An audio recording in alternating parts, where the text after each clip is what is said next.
नमस्कार. आजच्या व्हिडिओमध्ये मी तुम्हाला सफला एकादशीच्या दिवशी कोणता उपाय करायचा ते सांगणार आहे.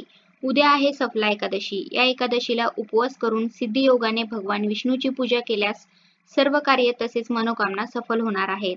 नवीन वर्षातील पहिली एकादशी 7 जानेवारीला असून तिला सफला एकादशी असे म्हणतात.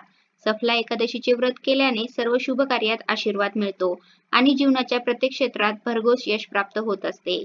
या एकादशी तिथीला जर आपण काही उपाय केले तर ते उपाय देखील खूप म्हणजे खूप प्रभावी ठरत असतात. भरपूर वेळा आपल्याला अनेक अडचणी असतात, अडथळे असतात, आर्थिक टंचाई असते, पैसा हा राहत नाही. पैसा आला तर तो कुठेतरी वायफळ खर्च होऊन जातो. अगदी जिथे पैसा खर्च करण्याची गरज नव्हती तिथे देखील पैसा खर्च होऊन जातो किंवा पैसा हा येत नाही. भरपूर मेहनत करून देखील आपल्याला पाहिजे तसे यश मिळत नाही. पाहिजे तसा त्याचा मोबदला मिळत नाही. मग यासाठी आपण काही उपाय हे आवर्जून करावे. पण जेव्हा पण आपण एखादा उपाय करतो तेव्हा सेवा करून मग आपण तो उपाय केला तर तो उपाय खूप प्रभावी ठरत असतो. त्यामुळे जेव्हा आपण उपाय करायचा असेल तेव्हा त्यामध्ये जी सेवा आहे ती सेवा करणे देखील महत्त्वाचे आहे. या दिवशी आपण ब्रह्ममुहूर्तावरतीच उठावे.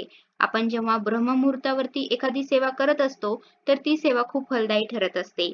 या दिवशी आपण अंघोळ करताना अंघोळीच्या पाण्यामध्ये 2 थेंब गंगाजल आणि चिमूटभर हळद ही आवर्जून टाकावी. कारण की मार्गशीर्ष महिन्यामध्ये तीर्थस्नानी स्नान करण्याचे खूप महत्त्व आहे. त्याचे खूप पुण्य प्राप्त होत असते आणि आपल्याला अशा ठिकाणी जाणे जमत नाही. त्यामुळे आपण घरीच अंघोळीच्या पाण्यामध्ये गंगाजल हे आवर्जून टाकावे. तुमच्याकडे जर गंगाजल नसेल तर अंघोळीच्या पाण्याकडे एकटक बघत राहावे. गंगा नदीचे स्मरण करावे आणि हर हर गंगे म्हणत आपण अंघोळ करावी. यामुळे आपल्याला गंगा नदीमध्ये स्नान केल्याचे पुण्य फळ हे प्राप्त होत असते. तसेच हळद ही माता लक्ष्मीला देखील खूप प्रिय आहे. हळद ही लक्ष्मीला आकर्षित करत असते. तसेच भगवान विष्णूंना देखील हळद ही प्रिय आहे. आपण जेव्हा हळद मिश्रित पाण्याने अंघोळ करतो तेव्हा आपला गुरुग्रह देखील बळकट होत असतो आणि जेव्हा आपला गुरुग्रह बळकट असेल तेव्हा आपल्याला कोणत्याही कामामध्ये अडचणी अडथळे हे येत नाही. कोणतंही काम आपलं व्यवस्थितरित्या पार पडत असतं. मग तुमच्या घरामधील अगदी छोटे बाळ असो किंवा वृद्ध व्यक्ती असो, सर्वांच्या अंघोळीच्या पाण्यामध्ये 2 थेंब गंगाजल आणि चिमूटभर ही हळद आवर्जून टाकावी. यामुळे माता लक्ष्मीचा देखील आपल्याला आशीर्वाद प्राप्त होत असतो. तसेच आपण अंघोळ झाल्यानंतर पिवळ्या रंगाचे वस्त्र हे परिधान करावे. भगवान विष्णूंना पिवळा रंग हा अत्यंत प्रिय आहे. तसेच या दिवशी आपण जर पिवळ्या रंगाचे वस्त्र परिधान केले तर ते खूपच शुभ असते. तसेच आपला गुरुग्रह देखील बळकट होत असतो. तुमच्याकडे पिवळ्या रंगाचे वस्त्र नसेल तर तुम्ही लाल रंग किंवा गुलाबी रंग देखील परिधान करू शकता. फक्त आपल्याला या दिवशी काळ्या रंगाचे वस्त्र हे परिधान करायचे नाही. त्यानंतर या दिवशी आपल्याला भगवान विष्णू व माता लक्ष्मीची विधिवत पूजा करायची आहे. भगवान विष्णूंचा फोटो नसेल तर तुम्ही बाळकृष्णाची मूर्ती किंवा विठ्ठलाची मूर्ती असेल किंवा श्री स्वामी समर्थ महाराजांची मूर्ती असेल यांची देखील पूजा करू शकता. अभिषेक देखील घालू शकता. या दिवशी आपल्याला 1 रुपयाचं नाणं घ्यायचं आहे. 1 रुपयाचं नाणं नसेल तर तुम्ही 2 रुपयांचं नाणं घेतलं तरी पण चालेल. नाणं घेताना प्रथम ते स्वच्छ धुवून घ्यायचं आहे. तुमच्याकडे जर गंगाजल असेल तर गंगाजलाने देखील तुम्ही हे नाणं स्वच्छ धुवून घेऊ शकता. त्यानंतर आपल्याला हे पूजेमध्ये मांडायचं आहे. मग प्रथम एक प्लेट घ्यावी. प्लेटमध्ये थोडे तांदूळ टाकायचे आहे. तांदूळ अगदी अखंड असावे. तुटलेले तांदूळ आपल्याला घ्यायचे नाही. तांदळावरती देखील आपल्याला हळदी कुंकू अर्पण करायचं आहे. त्यानंतर हा रुपया आपल्याला घ्यायचा आहे. हा रुपया देखील आपल्याला त्या तांदळावरती ठेवायचा आहे आणि त्यावरती देखील आपल्याला हळदी कुंकू अर्पण करायचं आहे. फूल देखील अर्पण करायचं आहे. तुमच्याकडे जर पिवळ्या रंगाची फुले असतील तर पिवळ्या रंगाची फुलेही आवर्जून अर्पण करावे. मग झेंडू असेल किंवा शेवंती असेल ते देखील तुम्ही अर्पण करू शकता. तसेच भगवान विष्णूंना देखील पिवळ्या रंगाची फळे आणि फुले अर्पण करावी.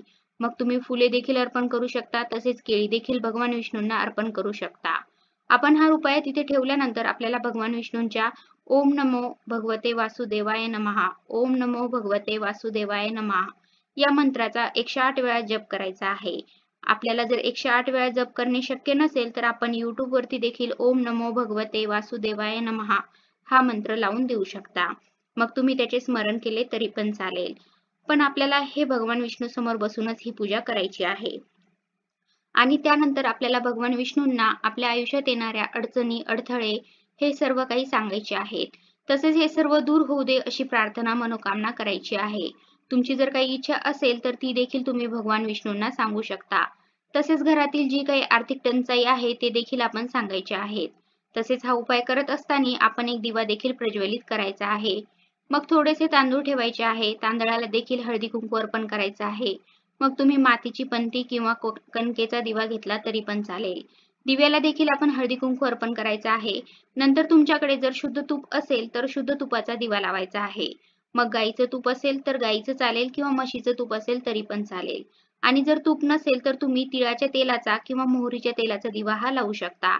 हा दिवा लावत असताना त्या दिव्यामध्ये आपल्याला चिमूटभर हळदही टाकायची आहे. हळद ही माता लक्ष्मीला आकर्षित करत असते, त्यामुळे हळद आवर्जून टाकायची आहे. त्यानंतर हा दिवा प्रज्वलित करायचा आहे आणि दिवा लावल्यानंतरच आपल्याला हे सर्व उपाय करायचे आहेत. आपण जो उपाय ठेवलेला आहे तो आपल्याला दिवसभर तसाच तिथेच ठेवायचा आहे. त्यानंतर संध्याकाळी देखील तिथेच ठेवायचा आहे. तुमची पूजा झाल्यानंतर दुसऱ्या दिवशी आपल्याला अंघोळ झाल्यानंतर हा रुपया उचलायचा आहे आणि हा रुपया आपण आपल्या पर्समध्ये ठेवायचा आहे किंवा तुम्ही तिजोरीमध्ये देखील ठेवू शकता. यामुळे माता लक्ष्मी ही आपल्याकडे आकर्षित होत असते व आपल्याकडे पैशाचे ओघ हे वाढत असतात. घरामध्ये पैशाची कमतरता कधीही भासत नाही. भरपूर वेळा आपल्याला आर्थिक टंचाईचा सामना करावा लागतो. त्यामुळे जर आपल्याकडे असा रुपया असेल तर साक्षात भगवान विष्णू, माता लक्ष्मीचा आशीर्वाद हा आपल्यासोबत असतो आणि आपल्याला कधीही पैशाची कमतरताही भासत नाही. तसेच या दिवशी दक्षिणावर्ती शंखामध्ये पाणी भरून भगवान श्री विष्णूचा अभिषेक करावा. असं केल्याने धनवृद्धीचा आशीर्वाद देखील आपल्याला प्राप्त होत असतो. कर्जापासून मुक्ती हवी असेल तर या दिवशी पिंपळाच्या झाडाला पाणी हे आवर्जून घालावे. पिंपळाच्या झाडामध्ये भगवान विष्णूंचा वास असतो.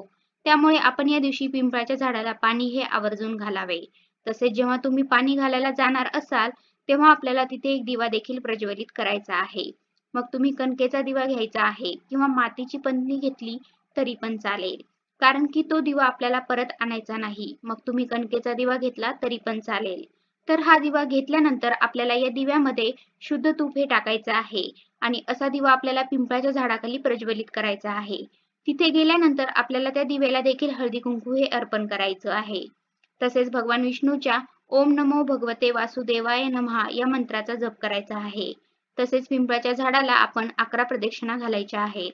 11 प्रदक्षिणा घालताना देखील ओम नमो भगवते वासुदेवाय नमः, ओम नमो भगवते वासुदेवाय नमः हा मंत्र जप चालूच ठेवायचा आहे. प्रदक्षिणा झाल्यानंतर आपल्याला पिंपळाच्या झाडापाशी बसून प्रार्थना करायची आहे, मनोकामना करायची आहे. तुमच्या आयुष्यात येणाऱ्या अडचणी, अडथळे हे सर्व सांगायचे आहे व घरातील आर्थिक टंचाई दूर होऊ दे अशी प्रार्थना करायची आहे. बघा लवकरात लवकर तुमची मनोकामना देखील पूर्ण होईल व जी काही आर्थिक टंचाई येत आहे ती पूर्णतः दूर होईल. अशा पद्धतीने अगदी साधा आणि सोपा उपाय आपल्याला करायचा आहे. धन्यवाद.